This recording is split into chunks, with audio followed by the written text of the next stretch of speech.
Call the August 3rd meeting of the zoning board to order. Seated tonight are Gardner Young, myself, David Rathman, Fred Dykeman, and Chuck Sheehan, and Gary Beldy is the alternate. And Do I Ben have a motion on the minutes? Motion to approve? Second motion. Second, any discussion? They look good. All those in favor? Aye. Opposed? Ayes have it. We'll go over the Part B on the new statutes of affordable housing at the end of after the public hearing. At the end? At the end, not now. We'll do. Keith? Yeah, item 5D, administrative review. Items 5D1 is to request a 90-day extension of final plans filing deadline for a previously approved two-lot re-subdivision application PZ 2106 SD and GPP 490 Al Harvey Road LLC. Property located at 506 Al Harvey Road, Stonington. Assessors map 112, block 3, lot 2B, zone R80.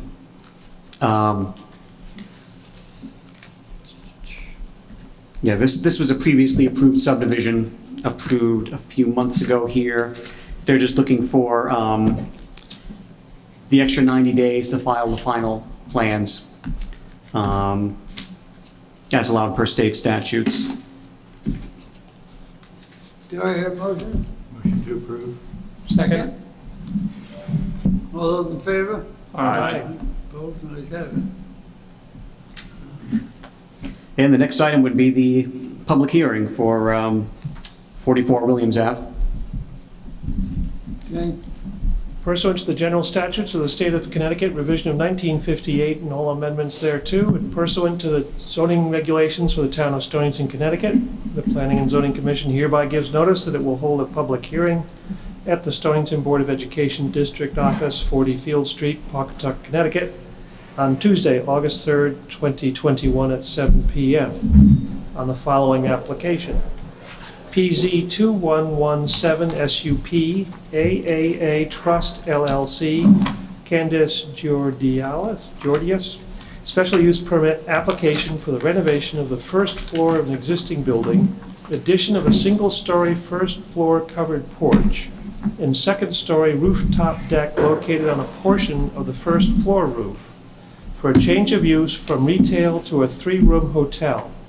Property located at 44 Williams Ave, Mystic, Assessors Map 161, Block 17, Lot 9, Zone LS-5. The way the public hearing works, we'll hear first from the proposer, and then all those in favor.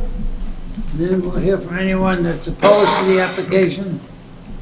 And then we'll have any general comments, and the applicant will have a right to rebuttal. Seated tonight, as I said before, are the members.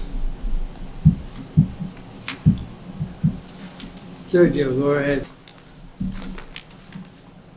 Okay, thank you, Mr. Chair, members of the commission. For the record, Sergio Chirenzia, offices at 99 Mechanic Street in Pawcatuck, Connecticut. I'm with Chirenzia and Associates, which I'm the president and principal, and I'm a licensed engineer in the state of Connecticut. The plans and application that are before you this evening were prepared by my office under my responsible charge. The site this evening under the special use permit application under AAA Trust LLC, Candace Georgiadis, my client, is located at 44 Williams Avenue, map 161, block 17, lot number 9. The property was actually recently renovated significantly from its previous state. Most of you probably remember the liquor store on the first floor, and there was an apartment, and there still remains apartment on the second floor. So there was some minor expansions done to the building relatively recently within the last year. The first floor has been gutted and it's been vacant for some time.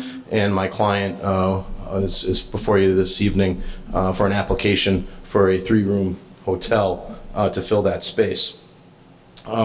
Just to give you a little background, I think most of you have driven by it. I have photos of the recent renovations. The facades have all been very nicely cleaned up, new siding, new trim, new windows, a new deck access to the second floor on the backside. And there used to be a large maple tree here. We obtained permission from the town arborist to take that tree down, and there's now some very nice attractive landscaping in its place. There used to be an old existing shed that's also been removed from the property. So overall, like I said, I can bring up some photos, but this plan, black and white plan, doesn't do it justice. But my clients spent a considerable amount of resources in improving this property from its previous state when it was just the liquor store. In addition, the row of arborvitaes along I believe it's the north side, all have been taken down and replaced. I think it was a combination of some arborvitae and some privet hedge. It's all been taken down, cleaned up, and a new buffer has been planted there. So overall, I think it's safe to say that my client has done a significant improvement to the site based on this plan here. Really, the reason we're in front of you this evening is twofold. One, for the special use permit to allow the use for a hotel, which is allowed under the zoning LS5. And 2, an expansion to the front of the property for a covered porch. I think most of you know that there's existing parking up in this area now, and folks are backing out into the route, backing out in and out of Route 1 from to and from, not so much now, but when the liquor store was very active, that people were parking in and backing out into Williams Ave. And most of you, I'm sure, know that what a hazard that is traffic-wise, backing into a relatively major state, more major state highway as far as safety goes. With the oncoming traffic two-way coming both directions.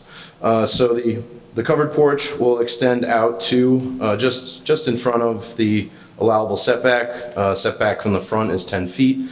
We're proposing it at 10.1. It will observe the side yard setbacks, 5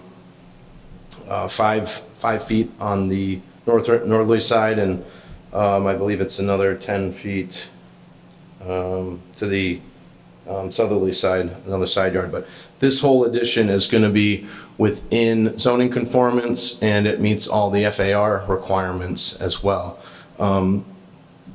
This portion of the building is only single story. The second story, you can see this dashed line here indicating the second story. That's this portion of the building here. And so my client would like to create a rooftop deck space that goes over the covered porch and onto the roof that will be accessed from the second story of the building. As this is going to take up that parking in the front, we're going to be eliminating those parking spaces so that it will essentially eliminate that dangerous safety situation. We do have enough parking in the rear to satisfy the hotel requirement, as well as the single family apartment above. I'm going to switch over to, let's see here if I can navigate this.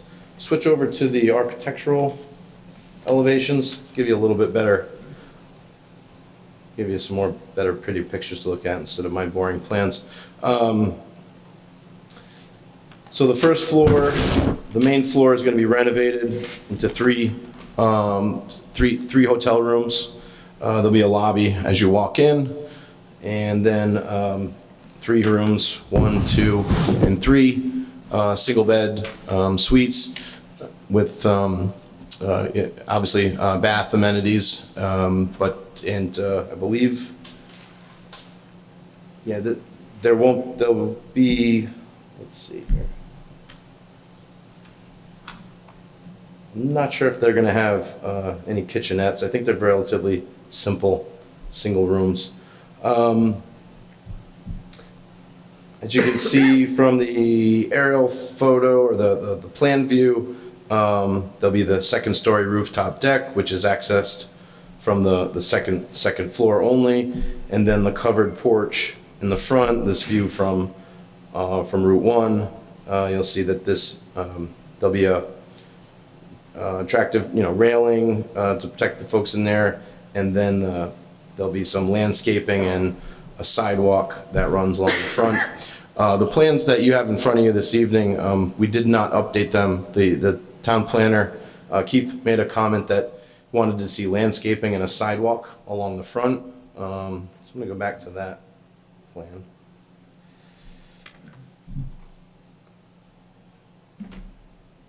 So we did revise this plan. It's not reflected in your package, to show a sidewalk that runs along Williams Avenue, along Route 1, that'll connect up. I believe there's a sidewalk to the north. And we'll be coordinating that with Connecticut DOT and the local town Department Public Works as a condition, if it so pleases the commission, and respectfully requesting that it be stipulated as part of a potential approval this evening.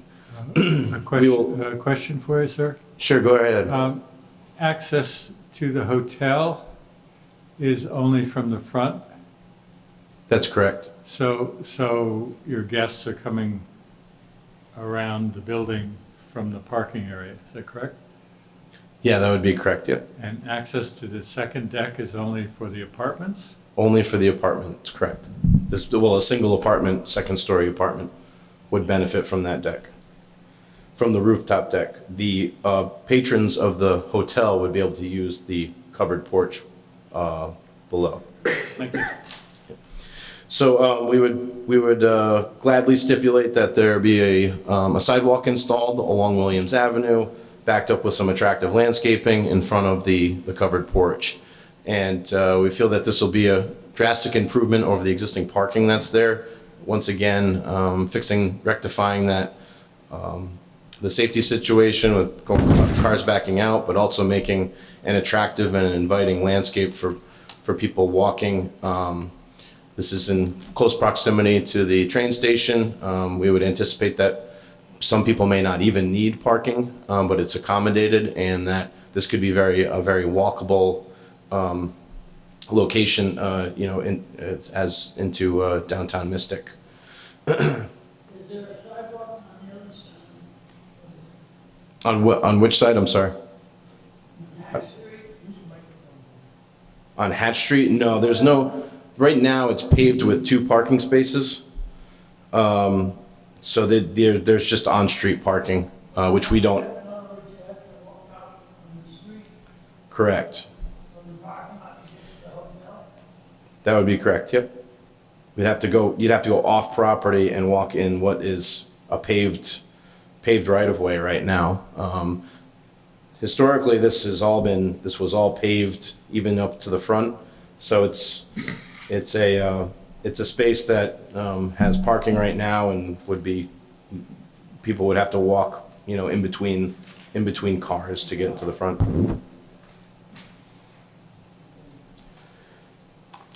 Sergio, what's the distance from the south edge of pavement on Williams Street to the face of the new porch? So the edge of, just want to I'm make sure sorry, I'm to clear. the property line.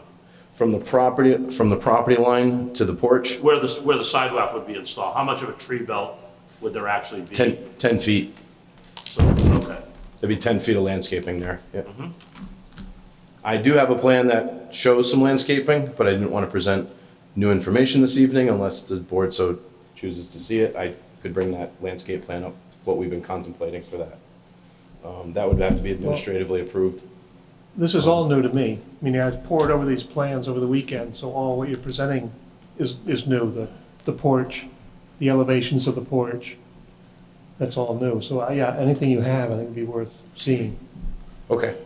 for me. I don't know about the rest of the board, but Can you get a certificate of occupancy without a second entrance? I was wondering that too. A fire exit, you mean? Yeah. I guess I'm surprised. I don't know how you do it, but That I don't know. I can't answer that question for you, but we would have to meet building code requirements. If we needed a second means of egress, it would have to be installed. But unfortunately, the architect is not in the country currently, so he could not be here this evening, and nor could my client. So I unfortunately, I don't know the code requirements on that. But if we were to have to accommodate it, we would. This is the landscape plan. Much of this landscaping has already been installed in the rear. This was actually updated to show the additional landscaping contemplated for the front here. So you can see the covered porch, the roof deck, and then this whole area here would be planted up. So would that have to be changed to accommodate sidewalks? No, the sidewalk would be in the public right of way, Okay. where I believe it meets, Keith, correct me if I'm wrong, that's where it meets up with the sidewalk, it would be aligned with the sidewalk that's north of it. Right, that's where the neighboring sidewalk is in the right-of-way in front of Dunkin' Donuts. The former Dunkin' Donuts, yeah. If you'll give me just 1 minute, I can pull it up very quickly here. So we can see an aerial photo. So would the sidewalk essentially abut the street line in that case, or the state highway line? pretty close. The back of the sidewalk would be abutting the property line. Okay. So there'd essentially be, if it were a 4-foot walk, 4 foot or 5 foot walk, that 4? I believe it's 4. I'm pulling Okay, up so the, there's 10 feet, so there'd be a 6-foot strip for a snow shelf in there. yeah, essentially, we could pull the landscaping back to, or make sure there's no landscaping that's going to be impacted by such, but you can see here, Actually, I'm thinking more of the windrow from the street as the street spot. So there'd be a 6-foot snow shelf for the roadway snow, as far as including the sidewalk? Or including the extra? sidewalk. Correct, yeah. Okay. Including the sidewalk. Yeah, you can see we would line the sidewalk up right with the Yeah. other sidewalk that's out there.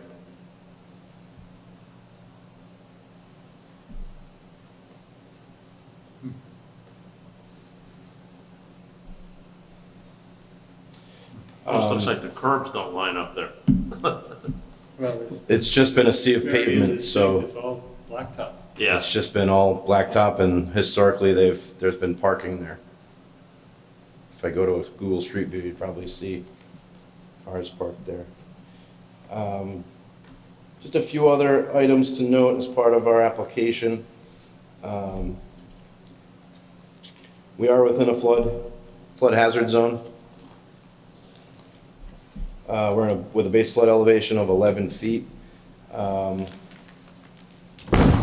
finished floor of the structure is at 8.4 feet. We are well below the base flood elevation. As such, the improvements to this structure can only be within the 50% substantial improvement threshold before you'd have to upgrade the entire structure to meet FEMA code. It's already been improved once, and that is going to be up later this August. And then the clock starts on another year where they would be having an additional 50% of the appraised value to improve, of improvements, which these additional improvements would fall under. And we have no intent of going over the substantial improvement. I forget what the numbers shake out to be, but there's a significant amount of money for the type of improvements that we're proposing, which are relatively modest in this size building. We do understand that there will be additional sewer impact fees for this use, going from a retail space that used very little wastewater, and that we're now going to a hotel that's going to use significantly more. We've received comment from the Water Pollution Control Director, Doug Nettleton, identifying that there still is the moratorium in place. Heard you alluding to that earlier today, and we intend, we fully anticipate that we will not be able to tie in until that moratorium is lifted for this particular use. Currently, it's approved for the retail space, and they could start using that again. That is until this special use permit is, it would be approved potentially. We do anticipate that traffic's going to go down with a hotel use significantly. Retail space, such as a liquor store, generates a lot more traffic than a three-room hotel, with people coming and going, only periodically in the day, but a retail space having a lot more traffic. So by virtue of the fact that we're adding this addition to the front, we're eliminating the parking issue along Williams Ave and actually reducing the amount of traffic that'll be proposed at this location. There were some comments from your town planner, which I addressed. I believe it was just the landscaping and the sidewalk, which my client fully intends to comply with. Be happy to make that a stipulation of approval, along with the moratorium. And with the sewer moratorium, we've been asked to provide a flood evacuation plan, which we have done in the past for other projects and do so before a zoning permit is issued. We have no intention of triggering a substantial improvement. Any improvements in the right-of-way, we are pursuing a permit with Connecticut DOT, and will include the Department of Public Works and/or the Police Commission as necessary. And I believe that covers mostly everything. You're gonna be floodproofing? Correct. Yeah, any floodproofing will be coordinated with the building official and will be accommodated as required.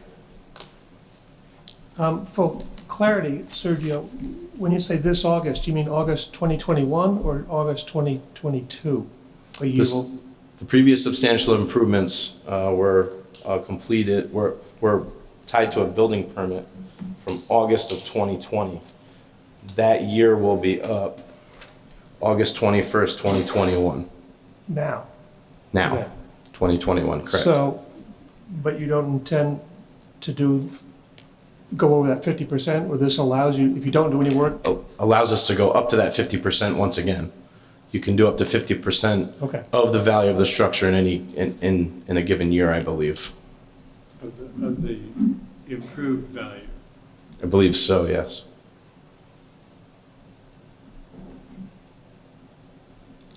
But we'll meet FEMA requirements, needless to say.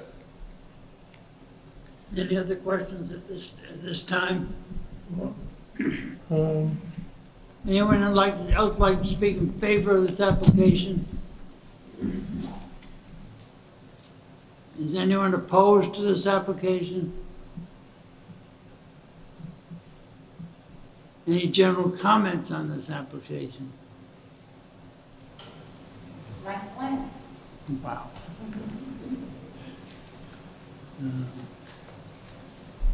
Gary, you have any questions? No.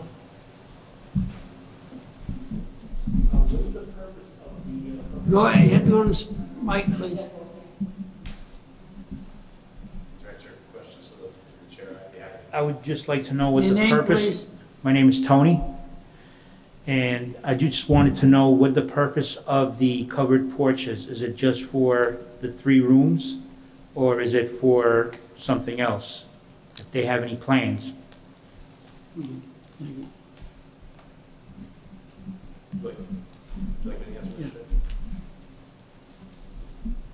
Yeah, the covered porch is strictly for the hotel patrons, and it's just going to be an outside area because there's really no other place outside to sit. This will serve, as a place you can sit outside. I know it's, you're looking at traffic, but it's a place where someone can enjoy sitting outside, and the landscaping, which will, kind of buffer the traffic a little bit, enjoy a cocktail, that sort of thing.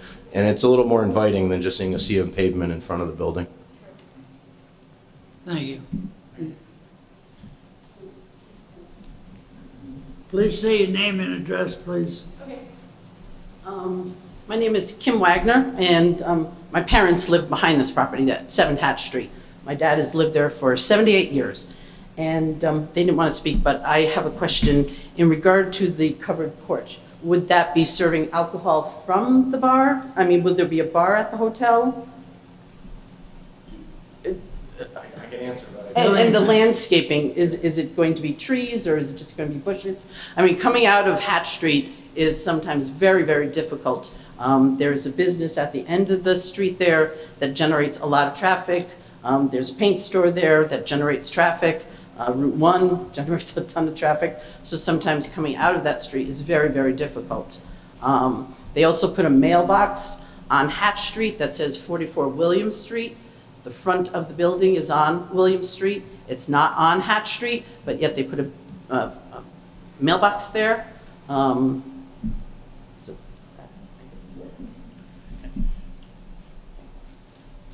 just so I'm clear, 3 things. The covered porch, there is no bar, a dedicated bar for the hotel. We have just enough space to get the rooms in. I'd point out that I believe as part of the stipulations, hotels are allowed to have a liquor permit for hotel guests only. So my assumption would be there may be a small, mini bar in the rooms, or patrons are going to be bringing their own alcohol into their rooms. I don't think there's anything that prohibits that, assuming there's a liquor permit. So that is a potential, so yes, there could be, but there's not going to be a dedicated bar per se in the building. Your second question was the landscaping. I believe by zoning regulation, we have to make sure that we observe all sight lines. Being that the landscaping's back beyond a sidewalk, I don't anticipate that being an issue. But if this commission so chooses, we can provide a sight line plan that identifies that anyone pulling out or into Hatch Street is doing so safely and can see oncoming traffic. And the mailbox I was not aware of. I don't know what the rules are for mailboxes, where they can be placed, but it's something I could consult my client on and make sure it's put in the appropriate place per the town regulations. Thank you.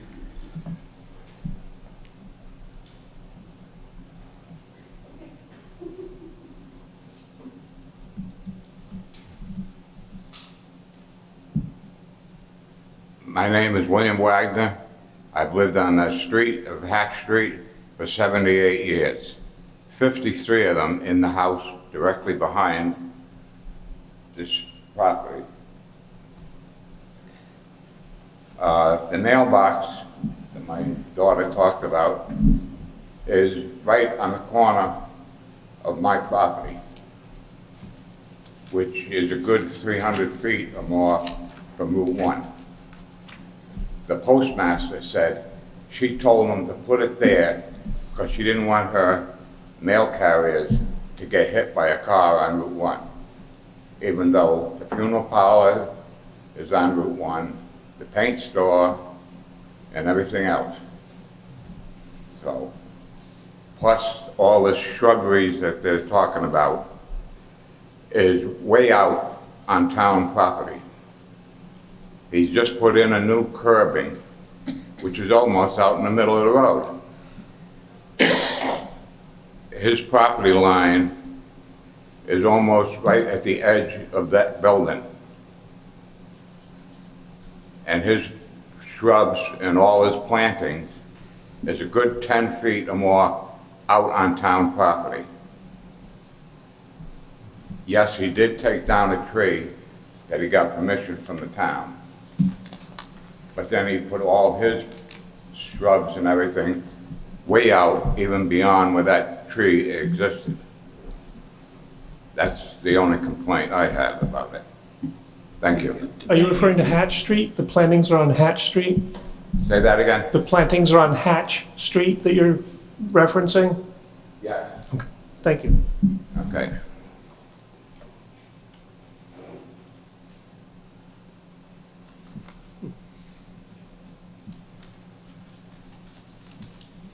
Sergio? Where is the property line? So I can pull a plan up for you again.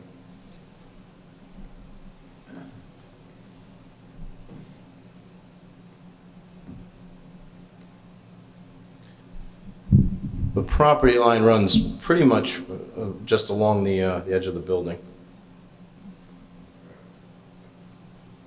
So some of So- the plant, Historically, I don't know if you call it encroachment, but there has been landscaping in the town right-of-way. There was a tree there. So I don't think there was anything malicious about planting additional landscaping. I thought he was trying to, my client was trying to keep the character of the area that was previously there. And I believe it was subject to town approval of the landscape plan, but I'd have to check. If there's anything that's non-conforming and needs to be addressed, I'm sure we can do so if he's encroached too much further than what he's approved for.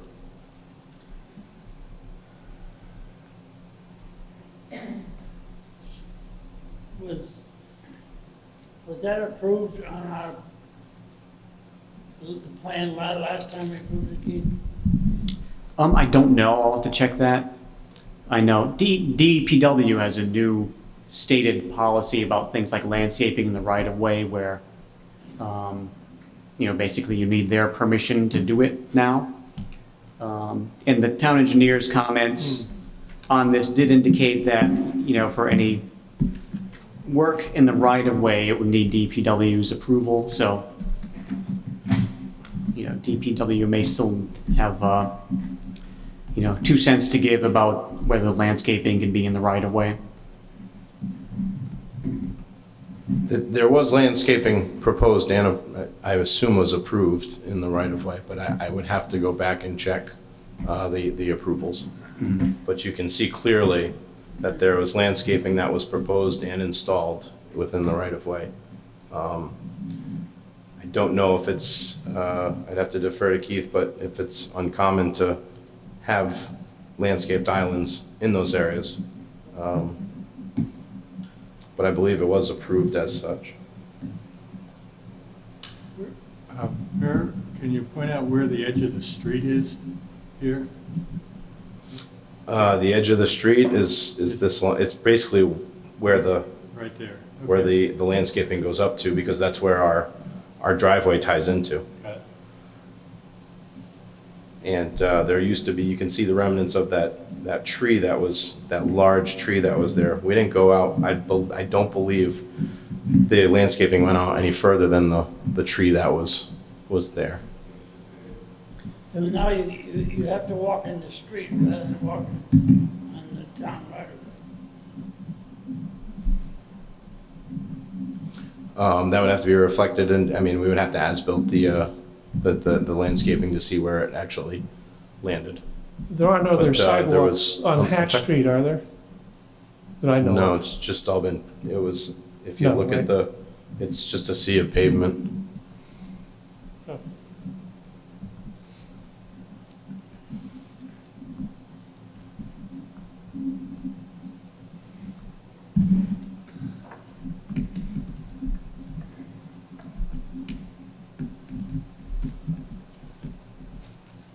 Any other questions at this time?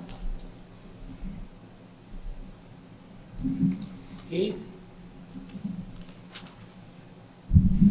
Well, hotels are allowed in the LS5 zone with a special use permit. The application meets the specific hotel requirements that are in zoning, which, largely weren't envisioning a 3-room hotel in an existing building.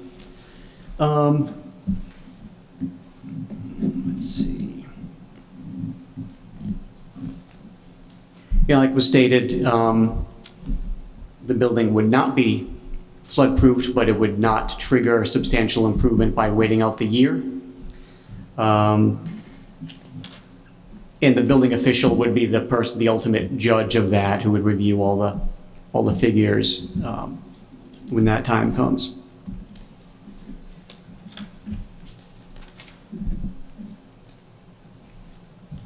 Keith, may I ask you a question? What's to keep the second and third floor from being incorporated into the hotel in the future? How do we zone the first floor hotel and the second and third floor is an apartment? I don't understand you dividing a house in two. Right, it's just, technically they need a special use permit again to have the upper floors become a hotel. Although, of course, with short-term rentals, that line is increasingly blurred between an apartment and a hotel. Thank you. And, zoning doesn't regulate short-term Right. rentals, so it's, that apartment could be short-term rentaled out. This is subject to the WPCA's moratorium, so implementation of it might be delayed because it does increase flows. And as Mr. Sheehan was saying before the meeting started, there's no real end date to the moratorium at this time. We were hoping August, but it looks like it's going to go farther than that as some of the issues at the Mystic plant are worked out. As far as the recommended stipulations, if the commission were to approve this, there are 9 of them here. Number 1 is the typical language to record the final plans for this. Number 2 is construction may be subject to the WPCA's moratorium on increasing flows of the Mystic plant. Number 3, this approval may include a hotel liquor permit for hotel guests only. Just to editorialize, the reason why I had that in there is because it's a common thing for hotels to have, even if it's a mini bar. Liquor permits need a special use permit in this town. I was just trying to save that extra step of them having to come back in 6 months for another special use permit. Number 4, this approval does not include any signage, which shall be reviewed by staff.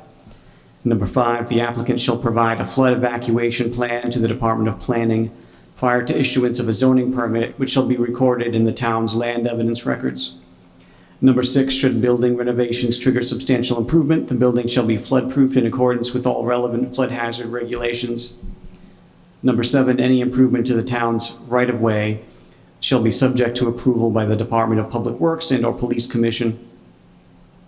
Number 8, final plan shall include the addition of a public sidewalk and curbing along the Williams Avenue frontage to connect to the sidewalk in front of 41 Williams Ave. Design and construction is subject to Connecticut DOT approval. And number 9, landscaping plan shall be reviewed to show porch addition and landscaping and sidewalk in front of the building. And actions for the commission, the votes here are decision concerning the waivers requested and decision concerning the special use permit application. Keith, does number 7 include a review of the landscaping on Hatch Street that we were talking about?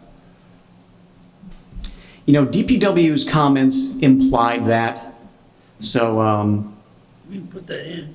yeah, that's what I intended, but we can specifically put that in. I guess I assume it includes both Hatch Street and William Street. Yeah. Okay. If that's a safe assumption, then we don't need to add a Right. Yeah, because either one stipulation. is the town's right of way. Okay.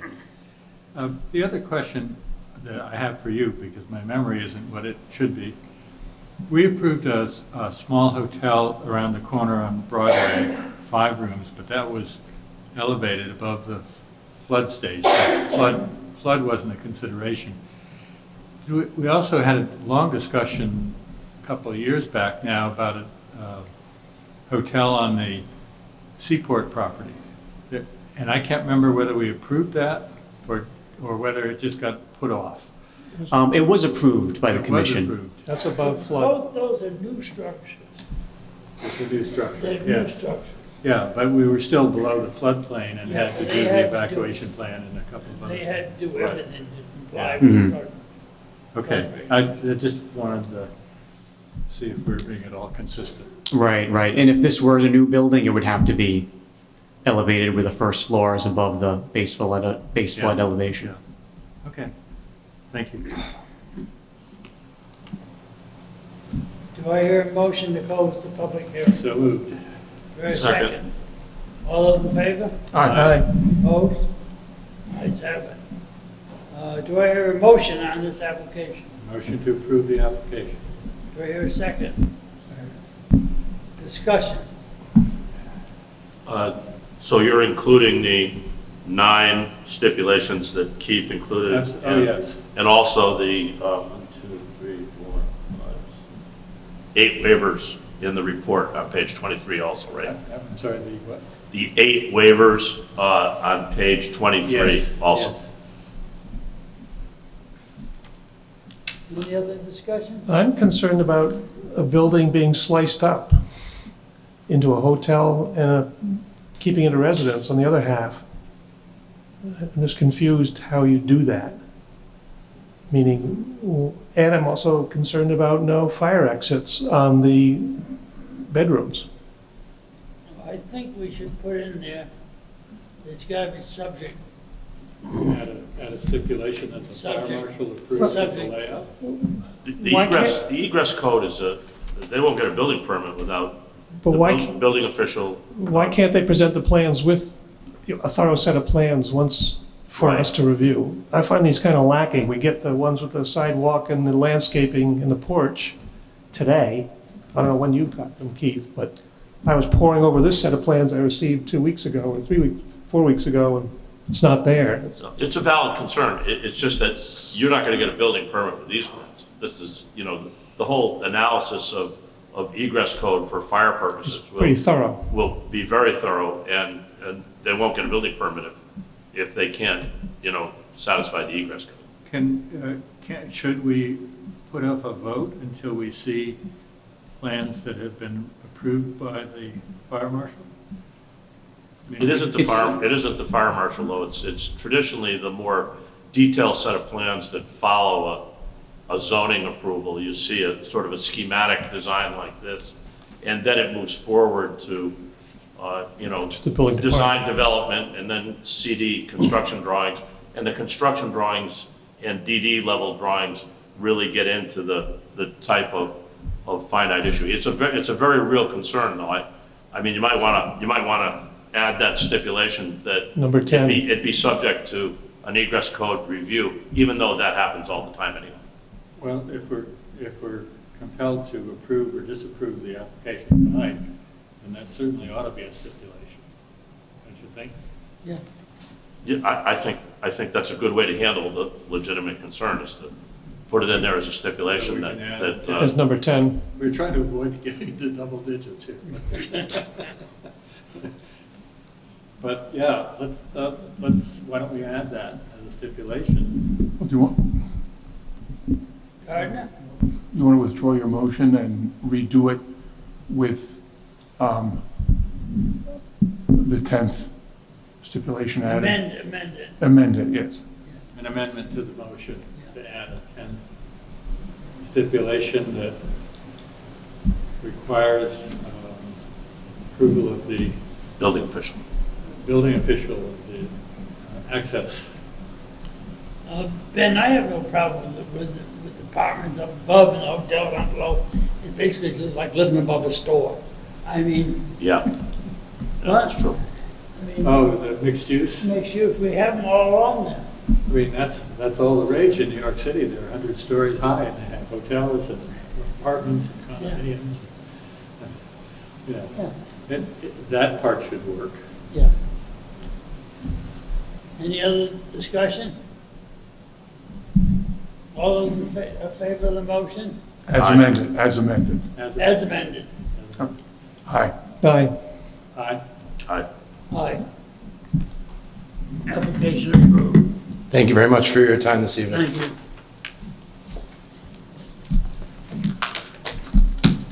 Okay. Keith has the floor.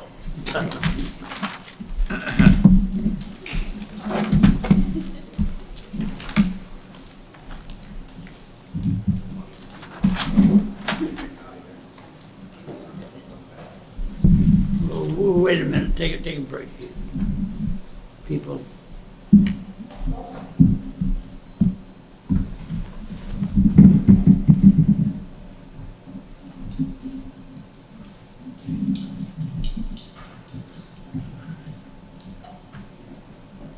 We're going to be going on discussing zoning regulations. If you want to wait, you can, but It's exciting stuff. it's real exciting tonight. All right. It's your edge clippers.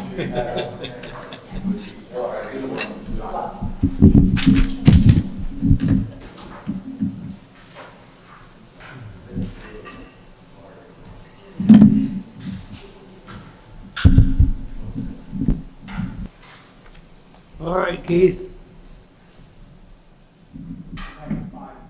This is item 5B, preliminary discussion of recent amendments to Connecticut general statutes related to land use.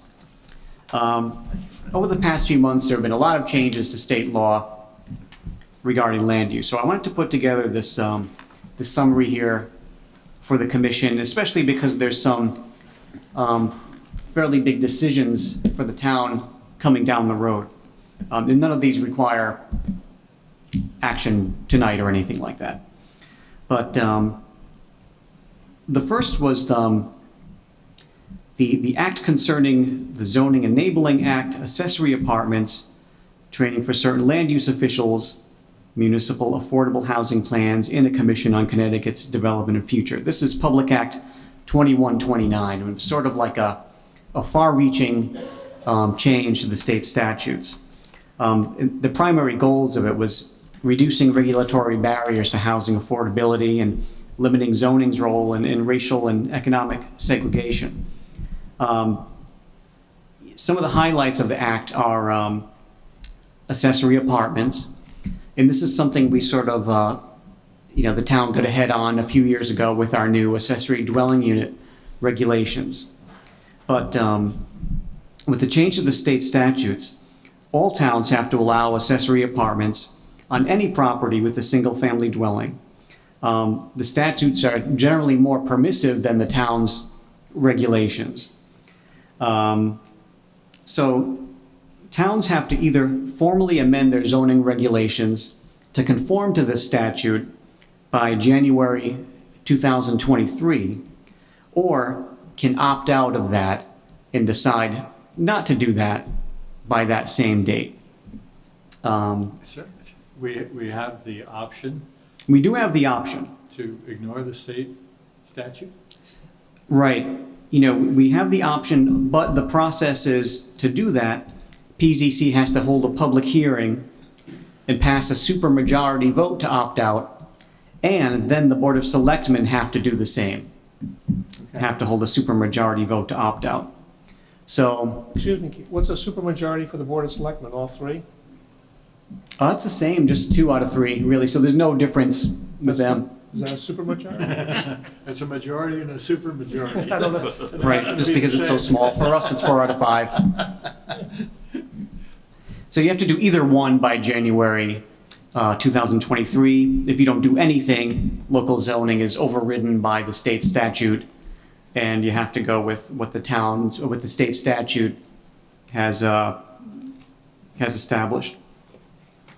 Well, don't we almost comply with it? We do. I mean, the state is more liberal in that it doesn't have certain things we do, like a minimum house size, a minimum lot size. We require special use permits for newly constructed detached units, which we haven't seen any of yet. And we also prohibit the detached units from being in front of the main house, which the state doesn't. So there's a few things like that in which the state is more liberal with this. Yeah, and that's a different thing too. What? Was that bad? Cottage food operations is something that towns. Separate. We're gonna Yeah, yeah. take affordable housing first. So we would have to decide whether it's Or worth tweak the, ours or worth the fight. go along with theirs. Right, right. You know, You know, there, Gardner? We gotta tweak it, or something. We won't be here, so don't worry. No, come on, David, don't take that attitude. you know, there's a lot of other changes to the statutes that are more general provisions related to housing affordability. The state removed the vague term community character from being a factor in zoning decisions.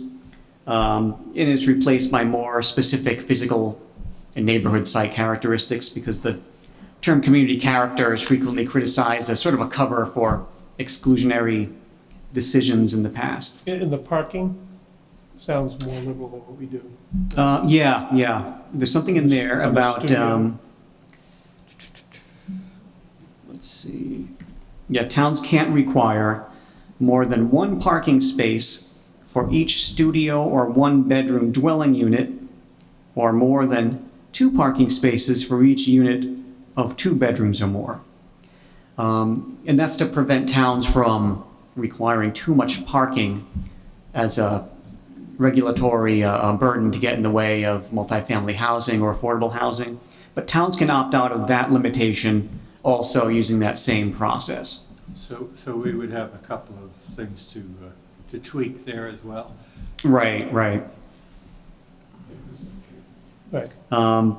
There's some changes in the state statutes that basically throw away a couple of regulations that we have. You know, we currently have something called minimum residential standards that says in zoning that dwelling units of a certain size, of a certain number of bedrooms, have to be a certain minimum size.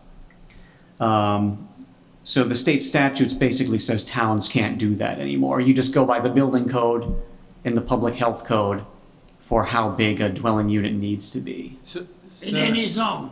in any zone. So how big an impact would that be?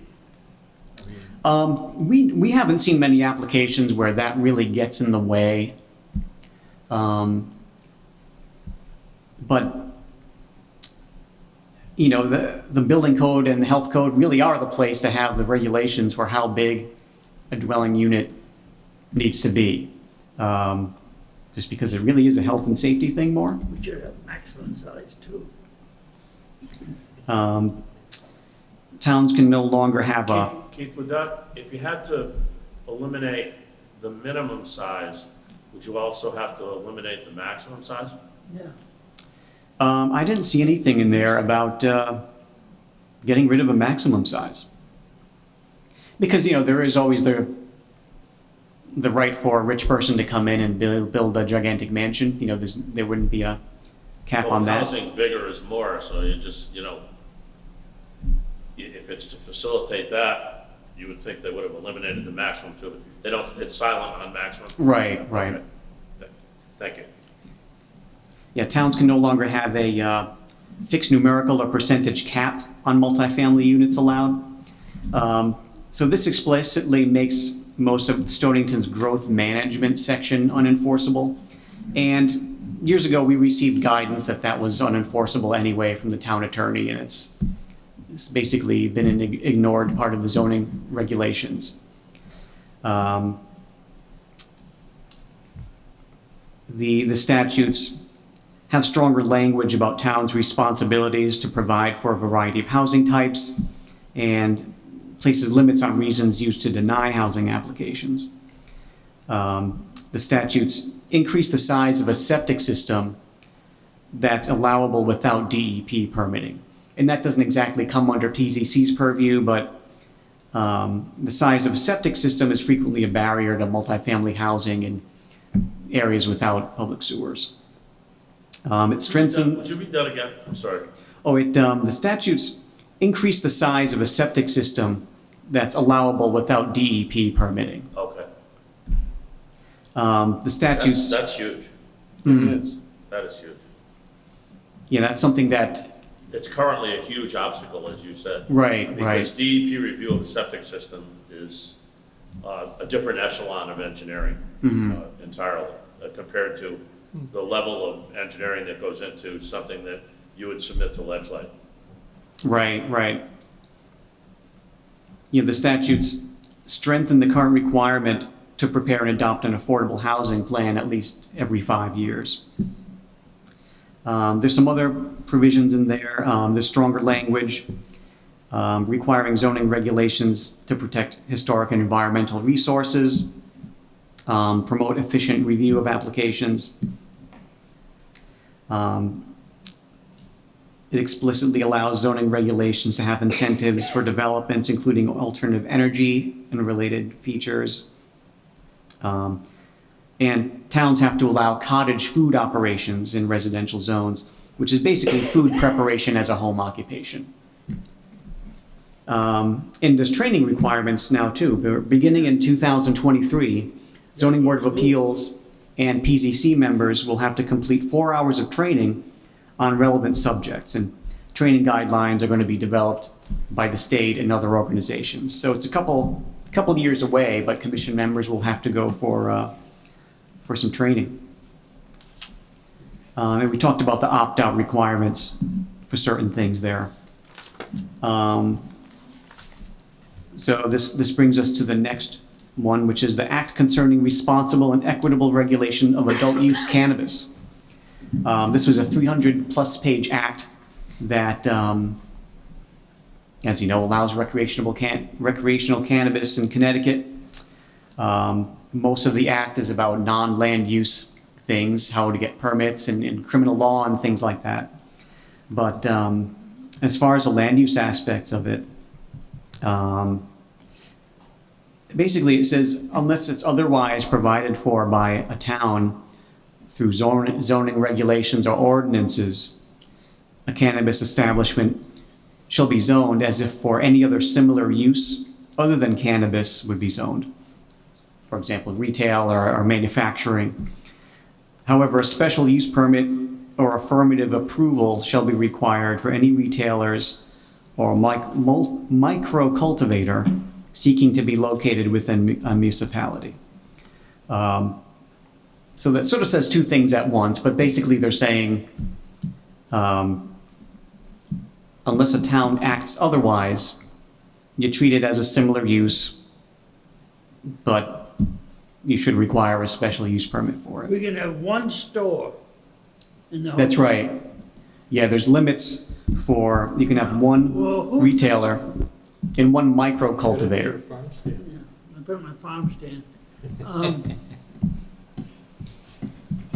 June, what's the feeling of the selectmen on this? On this particular, what he was covering? On the cannabis store? We haven't discussed it. I noticed other towns, some have said no, some have said yes. Some have put it to the voters, do they want one or not? And I kind of think, I mean, I'm all for it, but everybody else in town doesn't have to agree with me. And I don't think that it's something 5 individuals can decide on a zoning board for the whole town. I think the best thing to make it equitable is to have a vote on it. And then you have to decide who gets you have a lottery, who gets the store, because you only have one allowed. But I think that then the zoning board could decide if it's approved by the voters what they want. Then the board can decide where you could put one. But I think right now is I don't think none of you would want to decide it for the town, would you? Not really, no. Would you? No. I don't understand. Whether or not to have one is the first question. Yeah. Do you want to decide that? Or do you want to put it to a vote?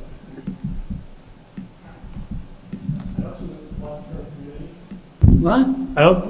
I think one per 25,000 is fine. Yeah, one $25. It's fine with me, but Yeah. you think it's fine with everyone else in town? I think it would be. Maybe it'd be a waste putting it in a vote, just, It's my impression that we're facing a public hearing soon anyway, partly to A public address meeting? the affordable housing Public, yeah. plan, and maybe to address some of these options that we have under the state statute. Maybe we could wrap this in and have a very long town meeting that would cover, you know, all of these things. We don't want to have 3 in the next 6 months or anything, but maybe that's a way to handle it. So we could get a sense of what the community wants. if you have a public hearing, it would be a zoo. It'd be like, it would be Oh, like. yeah, sure, it'd be a zoo, but they generally are, yeah. It would be like Seaport Marine. Yeah. Be Ben's problem then. What? It'll be Ben's problem. It's Ben's problem, not my problem, not Gardner's problem. Ben can handle it, right? Well, Keith, do we have any say in the cannabis bill? Can you Well- put the store in Heritage Mills District or something like that, just one place? It could. I mean, basically, in a way, it's like other, You have a store, my feeling is, if you have a store, it's gonna be more popular than Big Y. Well, how much parking do we need then? yeah, I mean, towns Parking regulations for a pot store. through zoning can allow it, regulate it, have it in certain districts, or just prohibit it in town altogether, Yeah, which I think some towns have already done, like Greenwich, I think's done that. And there'd have to be, you know, you'd be amending the regulations, so there'd have to be a public hearing in that, but, you know, your idea was to, before even doing that, hold some sort of referendum to, yeah. It's kind of a cultural issue that Yeah. goes along with it, in addition to the land use. it's true. Land use side Oh, of it. sure. It's you know, a cultural issue that I think you're right, Dave, is there's a broader question there. And Fred, I think your methodology made sense, you know, to seek a broader audience, to have that broader discussion that isn't just, is the drainage okay, is the traffic Right. okay, is the, you know, there's a cultural issue associated with it that I think if you have all the broader discussion in context with the land use discussion, we're all gonna get a better feel for how the town feels about Yeah. this. Yeah. So, you know, At least whether that's my to, perspective. Makes sense. you know, whether to actually have a referendum where people go vote, you know, that's something maybe, you know, someone from the commission could talk to the first selectman about, whether that's something the town would want to do. As a public meeting, not a public hearing. Have a public Well- forum. We used to call them a So conversation. you weren't talking referendum as in a vote, like election? No, a town meeting on it or something, and get a public forum on it, and see how they feel. Yeah, like outside of planning and zoning? Yeah. Yeah. Yeah. I think this is bigger than planning and zoning. I think they need to be involved. Yeah, What? the select, I think this is an issue that's bigger than planning and zoning. Yeah. I think Yeah. they have to be involved. Passing the buck. It's a good way to put it, Gardner. So it's something that, you know, there's no real decision could be made tonight. It's No. just something right, to, okay. you know, discuss with others in town. Is there a deadline to accept or reject parts of that bill with the cannabis? There is not That's what- in the bills It's already- effective upon passage, That's what I so, thought, yeah. you know, technically someone could come in tomorrow wanting to do this, although they'll have to go, But Get permits from the you can't- state. The stores don't open until next June or yeah, July yeah. of '22. And I'm sure there's a strenuous state permitting process to Yeah. go through to do this. And they'll be the ones that permit it, like the liquor licenses. Right. Yeah, yeah. I was gonna say, yeah. So we also need to have some sort of a discussion as to whether the town wants to opt out of some of those provisions where we're allowed to. Right. You know, like some of the accessory use apartments and that sort of thing. You know, do we want to climb that hill or do we not? And, you know, those are smaller decisions because it's basically, how do we want to tweak our accessory dwelling unit regulations? You know, it's not the big question of do we allow cannabis establishments in town, which, you know, is a bit of a cultural decision for people.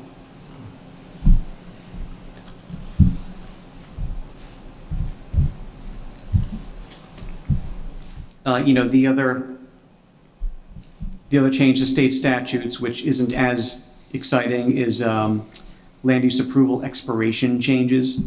A couple of acts that give extra time for applicants to complete previously approved site plans, subdivisions, and wetlands approvals that have not yet expired. Approvals are automatically stretched to 14 years instead of 5 years. With the possibility of an additional 5 years.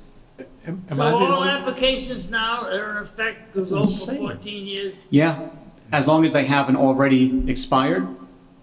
How about that one on Greenhaven Road? Is that expired?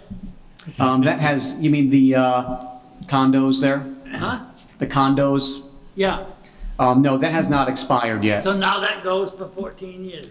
Yeah. Am I only one who thinks it's crazy that you can have a site plan live for 20 years?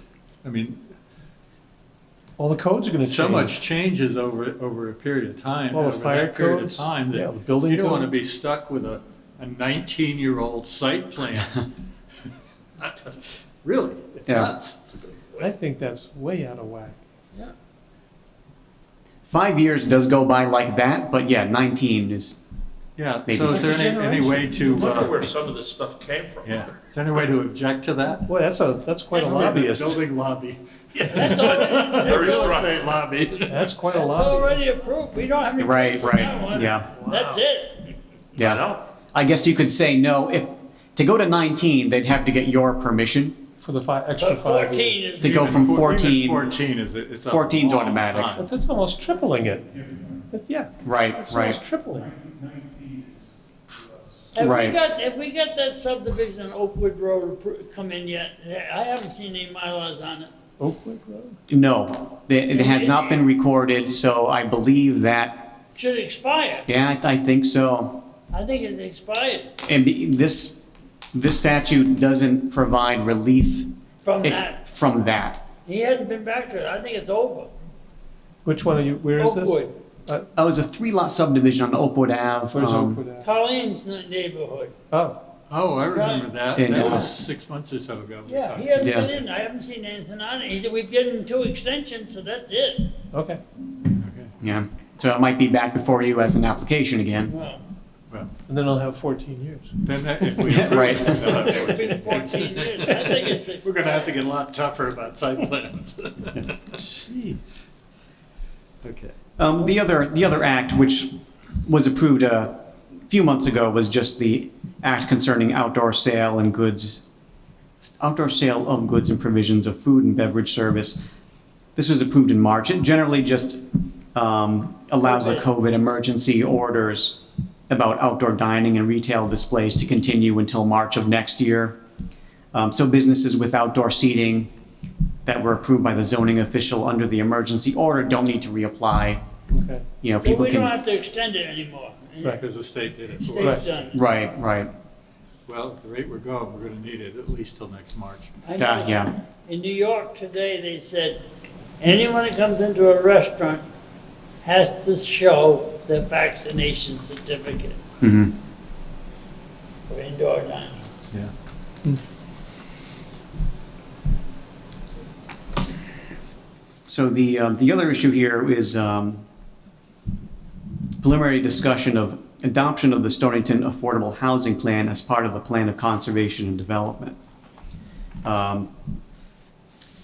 So in 2017, state statutes were amended to require that towns adopt affordable housing plans.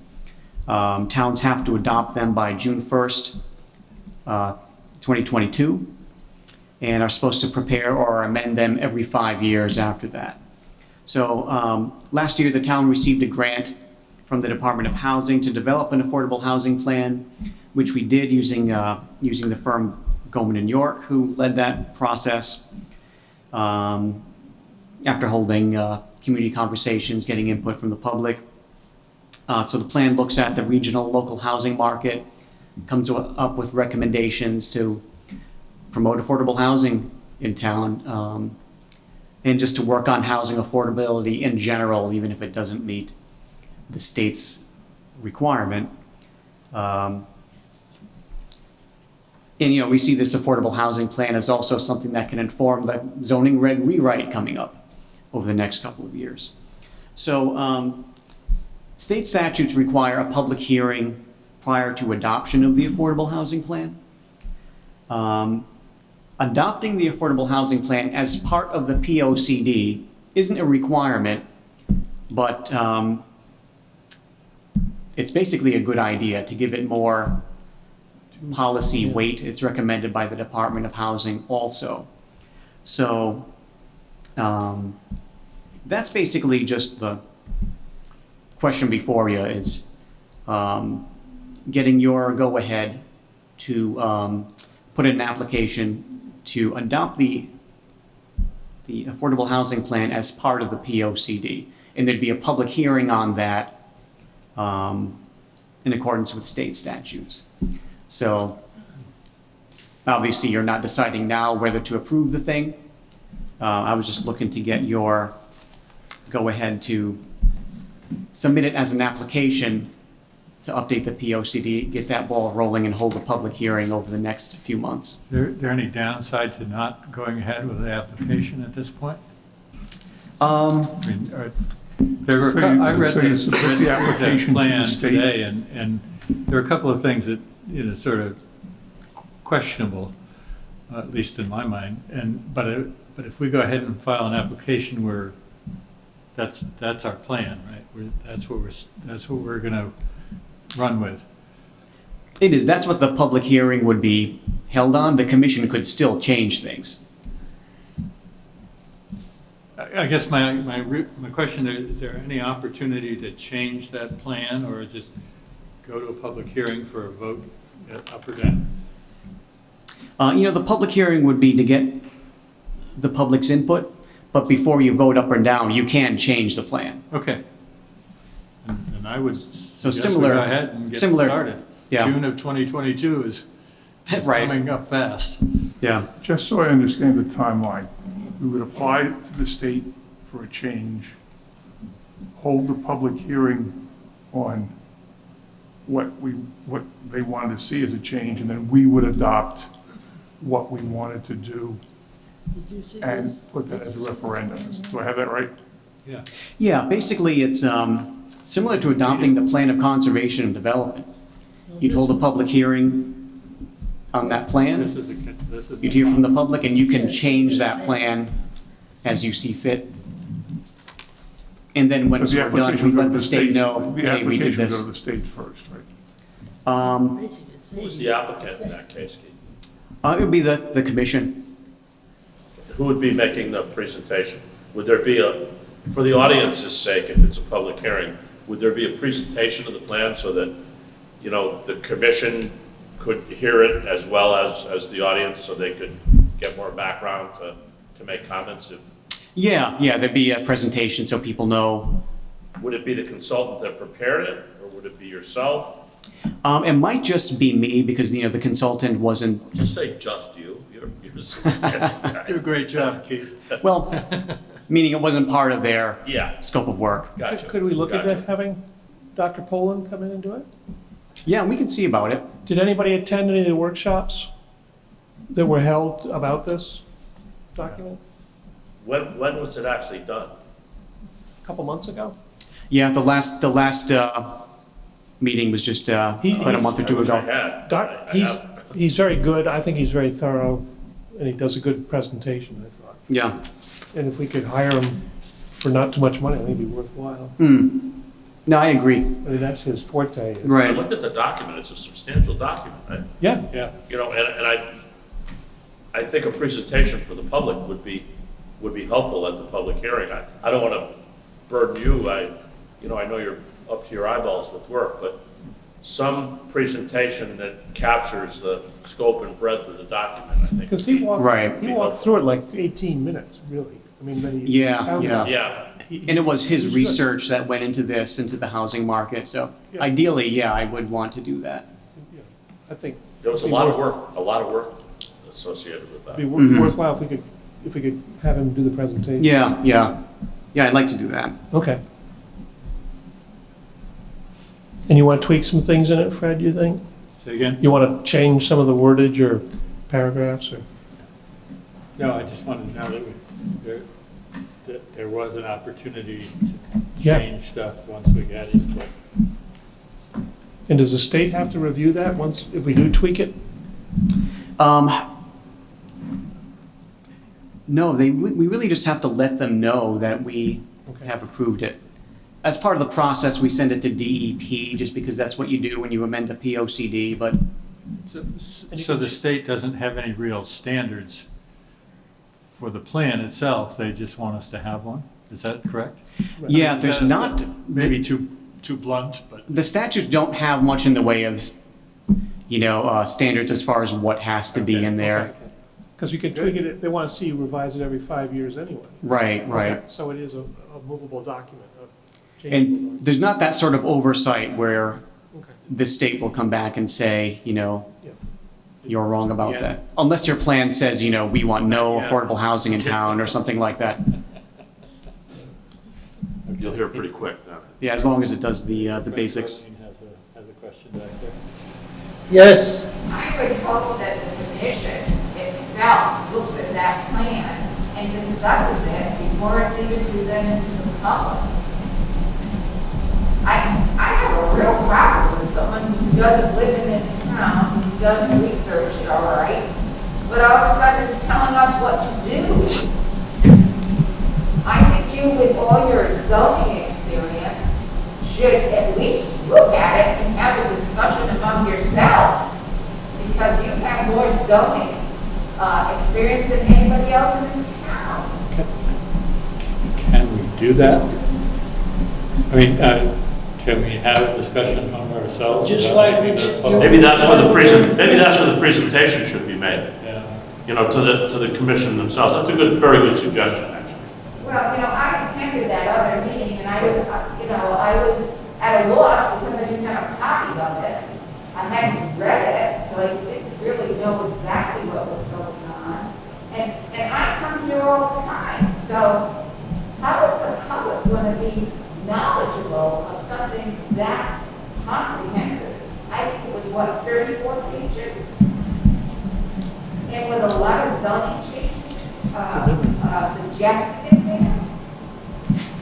So maybe one of the steps we take is to make the plan available on the town website well in advance of any public discussion of On it. the town's website, there has to be publicity, articles in the No, paper so people can refer to it somewhere. Right.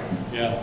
And maybe some sort of a workshop type meeting where we actually have a more detailed presentation on it and all of the facets of it.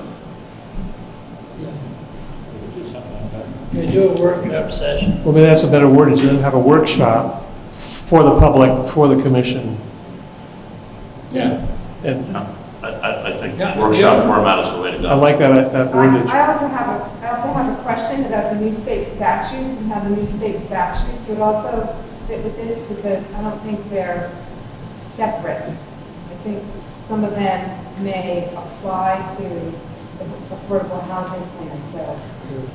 I mean, I agree that a conversation here about this prior to a formal public hearing, I think would be very useful. Yeah, we could do something like that, and yeah, we would definitely try to get the word out, which is what we tried to do when this was this was drafted also.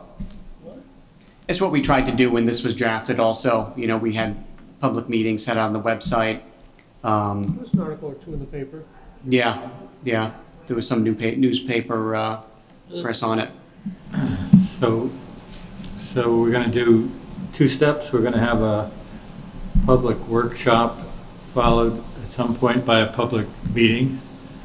Public, Yeah, the public hearing would be the main thing, but, you know, we'll have to do a workshop also here. yeah. So, I mean, would the workshop be before scheduling the public hearing and, okay. Yeah, I think so. I think that may change the format of what you would do at the public hearing too, because the Correct. workshop would be the more in-depth, Mhm. you know, presentation for the public and the commission. Presumably it will be a more manageable, smaller, more I manageable agree. group of people too. What's that, Fred? I can't. I said presumably that would, a workshop would involve a smaller group of people and be a little more manageable. Maybe I not. don't know, but, Yeah, you don't know. you know, But that's the one we should have Poland run, the workshop. Dr. Poland. Yeah, I mean, ideally both, Okay. because the public hearing, you might have, you know, the big crowd of people there who's wondering what this is all about. And you could do a thumbnail Mm. review of it then, maybe. so can we do some sort of supplemental advertising of this? I mean, rather than the 3-point type in the back of the New London Day that nobody could read with, so make it obvious to people that this is on the boards and up for You gotta discussion. talk to reporters. Good point. Talk to- Yeah, you know, it's, They call it a display ad. Display ad in the paper. Yeah, But how many people, gotta spend money. Can't do that. Oh, I but know. how many people read the papers anymore? yeah, you know, sometimes you do the press release too, and you try to get the newspapers to cover it, which, you know, if they do that is often the best way. What else could you do, Dave? The display ads are probably about $500,000, the rates that they charge. Their whole page ad doesn't cost that. It's $2,000. Yeah. Well, you could post some notices around town, Mhm. in the supermarkets or something like that, that they might see it. Could we put it like on Facebook, on the community forum? Yeah, too? put it in Facebook. Yeah, that's true. Community forum, yeah, I guess I'm They're more, probably the only one who doesn't read that in town. Yeah, I don't read it. My wife will. you don't read it? Life's too short, David. Oh, Tamsky was on it the other night, getting people upset about the next public hearings. Oh, I read this thing on pot. It says if 10% of the electors request it, you have to have an election, a referendum. And the other thing, it says, yeah, but you might just put it on the November ballot and have it right there.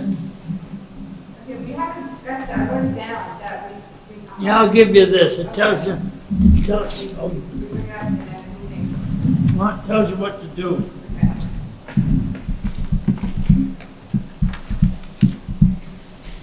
Thank you.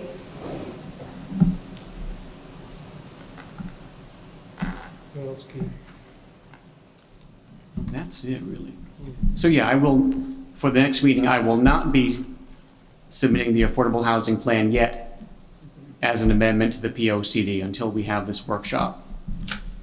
Is there a time frame on it? What did I say? It was June? It needs to be You said approved June by 1st, June. 2022. That's what you said. Yeah. I got a year. That's,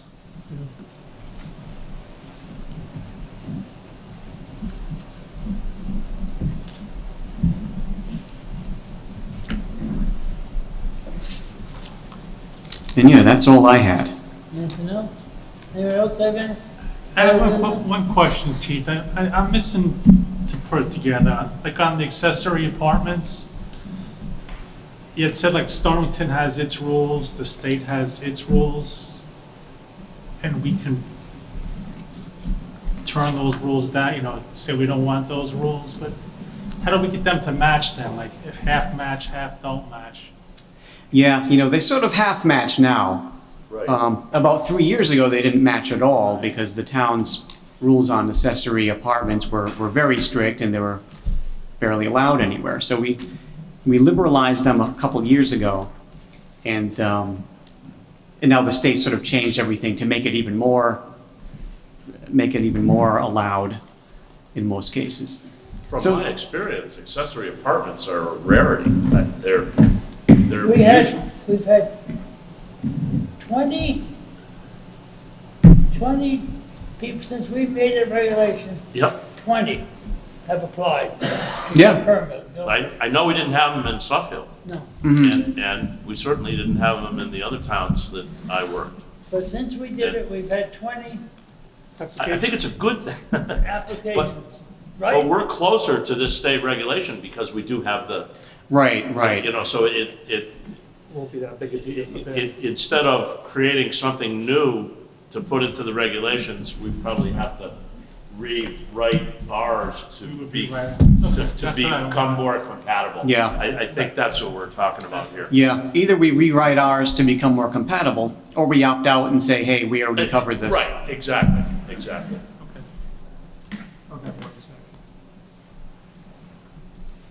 Anything else? Not for me. You all right? Stay a little longer? Make a motion to close the meeting. Second. God, you want to stay longer? We got one more. Do I hear a motion to adjourn? So moved. We've already done all that. We have to Second. vote on it. For the third time. Go. Second.